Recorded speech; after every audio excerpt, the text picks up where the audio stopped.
বাংলাদেশ থেকে ভারত বিদায় হবে, ভারত যাবে। ভারতের রাখা বাংলাদেশে যত রকমের লেসপেন্সার, বাংলাদেশি যত ভালসুন আছে, যেগুলা ভারতের পক্ষে কাজ করে, ভারতের পক্ষে দালালি করে, বাংলাদেশ থেকে ভারত যাবে। ভারত শেষ, ভারত শেষ, ভারত শেষ।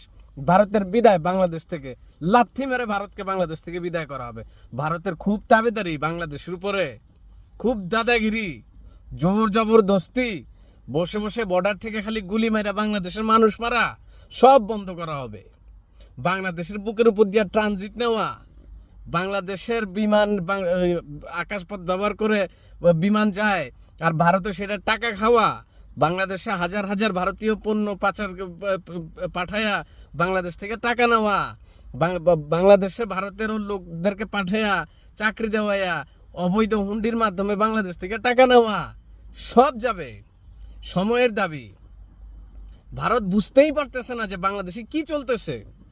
এই যে আমি একজন সাধারণ মানুষ, আমি ভারতের বিরুদ্ধে কথা বলতেছি, এরকম লক্ষ কোটি মানুষ ধীরে ধীরে, অনেকেই আওয়াজ তুলতেছে না, হয়তো বা প্রকাশ্যে এসে কথা বলতেছে না, কিন্তু ভিতরে ভিতরে ভারতকে শেষ করে দিচ্ছে ঘুণ পোকার মতো।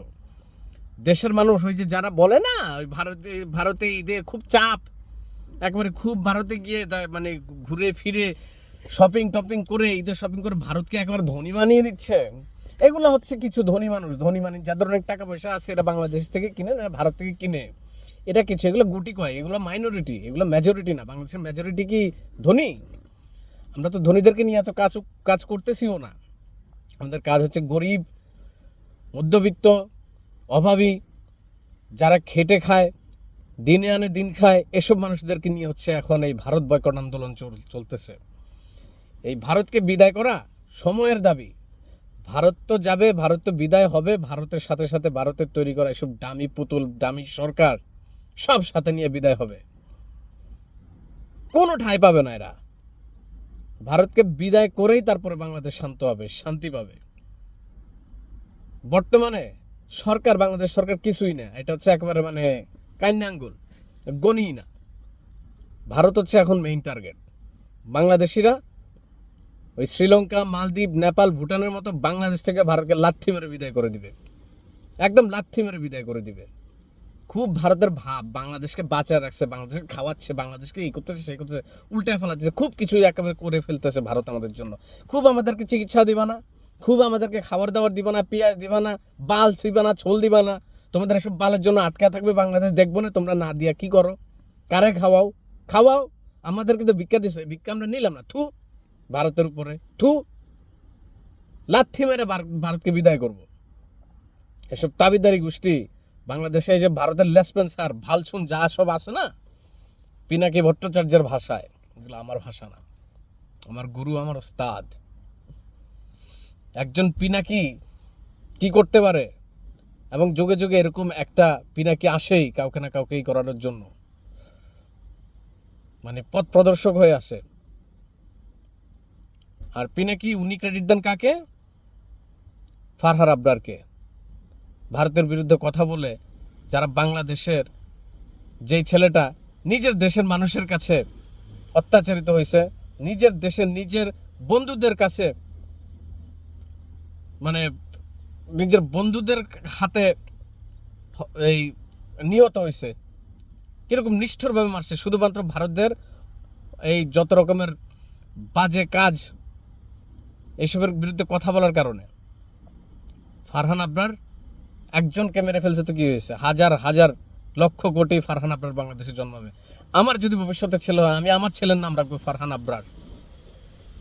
ওই যে গাব্বার ফের আয়েগা, তোমাদের যে মুভি আছে না, আমাদের দেশে ফারহান আবরার আবার আসবে, পিনাকি ভট্টাচার্য আবার আসবে, ঘরে ঘরে পিনাকি ভট্টাচার্য তৈরি হবে, ঘরে ঘরে ফারহান আবরারের মতো ছেলেরা জন্ম নিবে। বর্তমানে ছেলে মেয়েদেরকে আমরা শিখাচ্ছি না boycott Indian product, boycott Indian product, তোমরা পাত্তা দিচ্ছ না তো, তোমাদের গায়ে লাগতেছে না, তোমরা মনে করো আমরা কি মজা করি, মজা লাগে এগুলো তোমাদের কাছে? ভালোবাসা দিয়ে মানুষকে কাছে টানতে হয়, ভালোবাসা নিয়ে দিয়ে মানুষকে আপন করতে হয়। আমার কথাগুলো তোমাদের খুব রাগ লাগবে, এখন খুব গালিগালাজ করতে ইচ্ছে করবে, খুব কষ্ট হচ্ছে যে বাঙালিরা ভারতের বিরুদ্ধে কথা বলে। কেন বলে? এত বিরক্ত কেন আমরা বাঙালিরা, এত বিরক্ত কেন? তোমাদের আচার ব্যবহারের কারণে। তোমরা আমাদেরকে যে কত রকম কষ্ট দিচ্ছ, চোখের সামনে মূলা ঝুলাও,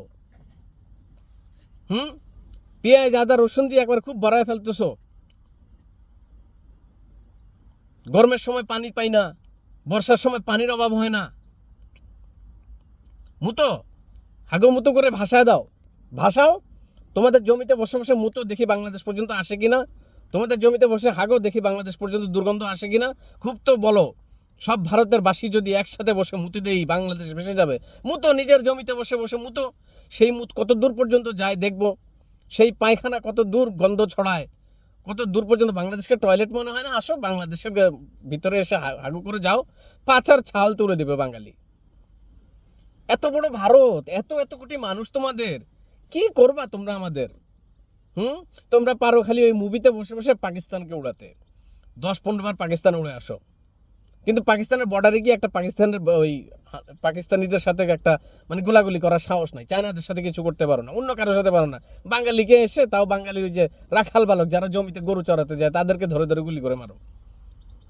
আর কিছু আমাদের বর্ডার গার্ড যারা আছে, এগুলো তো হচ্ছে এই সরকারের হচ্ছে চাটুকার। এগুলোকে মানে ওই টাকা পয়সা দিয়ে খাওয়ায় খাওয়ায় এগুলোর এক একটা বলদ বানায় ফেলছে। এগুলো এখন কিছু করতে চায় না। এদেরকে এসে গুলি করে দিয়ে গেলে এরা ওই গুলি খাবে, গুলি একটা ফেরত করবে না, ফেরত দিবে না। মজা পেয়ে গেছে, অন্য জায়গায় খেয়ে আসে, বাঙালিকে খাওয়ায়। বাংলাদেশ থেকে খুব বড়, বাংলাদেশকে ছিলে ফেলবে, এই করে ফেলবে। আরে ভাই, তোমাদের চারপাশে যত দেশ আছে, চায়না, পাকিস্তান, বাংলাদেশ, এই নেপাল, ভুটান, মায়ানমার যা আছে না, সবাই মিলে যদি যাতা দেয়, ভারতের তো অস্তিত্বই থাকবে না। থাকবে ধীরে ধীরে ভারতের বিরুদ্ধে সব কান্ট্রি, প্রত্যেকটা দেশ যেভাবে কথা বলতেছে, পাকিস্তান তো দেখতেই পারে না। নেপাল, ভুটান, শ্রীলঙ্কা সব জায়গায় লাথি খেয়ে খেয়ে এখন বাংলাদেশের উপর এসে ঝাল ঝাড়ো। বাংলাদেশও লাথি মারা শুরু করছে। কয়েকদিন পরে তোমরা তো তোমাদের ল্যাজ গুটাই এমনিতেই পালাবা, ভাববা যে বাইরে ভাই পুরো ভারতের মানচিত্রটারে উঠাইয়া কিভাবে অন্য কোনো গ্রহে নিয়ে যাওয়া যায়। সময় আসে, ভারতের মানুষ ভালো হোক, ভারতের সরকার এসব ব্লাস্ট পেন্সার তৈরি করা বন্ধ করুক, বাংলাদেশের মানুষকে শান্তিতে থাকতে দিক, তারাও শান্তিতে থাকবে, বাঙালিও শান্তিতে থাকবে, একটা পারস্পরিক ভ্রাতৃত্ব বজায় থাকবে। তা না হলে ভারতকে লাথি মেরে বিদায় করা, ওই যে বললাম সময়ের দাবি। আপনারা যারা ভারতের মানুষরা আছেন, আপনারা কিচ্ছু মনে করবেন না, দয়া করে কিচ্ছু মনে করবেন না। আপনাদেরকে আমরা এমনিতেই ঝাড়ছি না, এমনিতেই ভারতের বিরুদ্ধে কথা বলছি না।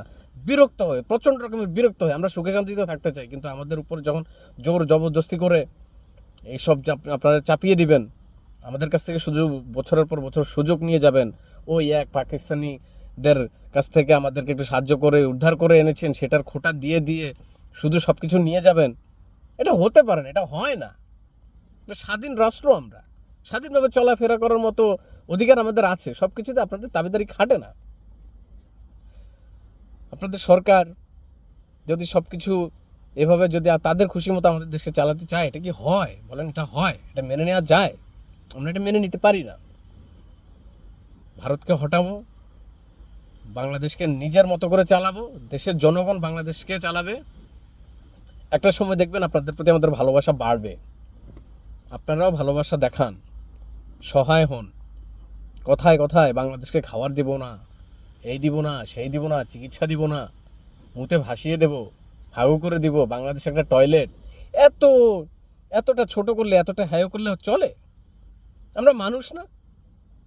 একটা দেশের ভিতরে আমরা মানুষ বসবাস করি, আমরা বাঁচতে চাই, ভালোভাবে বাঁচতে চাই, সুন্দর জীবনযাপন করতে চাই, পাড়া প্রতিবেশীদের সাথে সুন্দরভাবে শান্তিতে বসবাস করতে চাই। কি দরকার আপনাদের সাথে আমাদের এইসব ঝামেলা জড়ানোর? বাধ্য করতেছেন আপনারা, কিচ্ছু করার নেই। আমরা দেয়ালে পিঠ থেকে গেলে মানুষ সেখান থেকে প্রতিরোধ সৃষ্টি করবেই।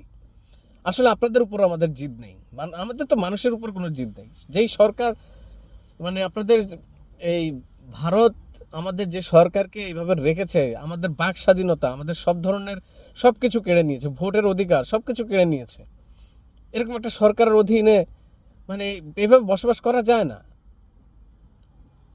যেহেতু দেশে বসে ওই সরকারের সাথে মারামারি করতে পারতেছি না, যারা এই কলকাঠি নাড়তেছে তাদেরকেই আমাদের এখান থেকে বিদায় করতে হবে। এখন এটার বিরুদ্ধে তো সরকার কিছু বলতে পারবে না, কারণ আমরা কাকে বয়কট করব, কাকে আমরা গ্রহণ করব, সেটা তো সম্পূর্ণ দেশের জনগণের ব্যাপার। এখন আমরা তো আওয়ামী লীগের বিরুদ্ধে কথা বলছি না, সরকারের বিরুদ্ধে কথা বলছি না, সরকার এখানে কিছুই করতে পারবে না, কিচ্ছু করার নেই। আমরা যদি প্রোডাক্ট না কিনি, কেউ পুলিশ আর্মি যাই বলেন, আমাদের ঘরে ঘরে গিয়ে কি বসে বসে চেক করবে আমরা কে কী খাচ্ছি, কোথা থেকে আনছি? করবে না। এটা সম্পূর্ণ জনগণের হাতে। ধীরে ধীরে এগোচ্ছে, আগাবে, আমাদের এই আন্দোলন সফল হবে। দাদারা কিছু মনে করবেন না, আপনাদের উপরে আমার কোনো ক্ষোভ নেই। ভালো থাকবে, সুস্থ থাকবে, আল্লাহ হাফেজ।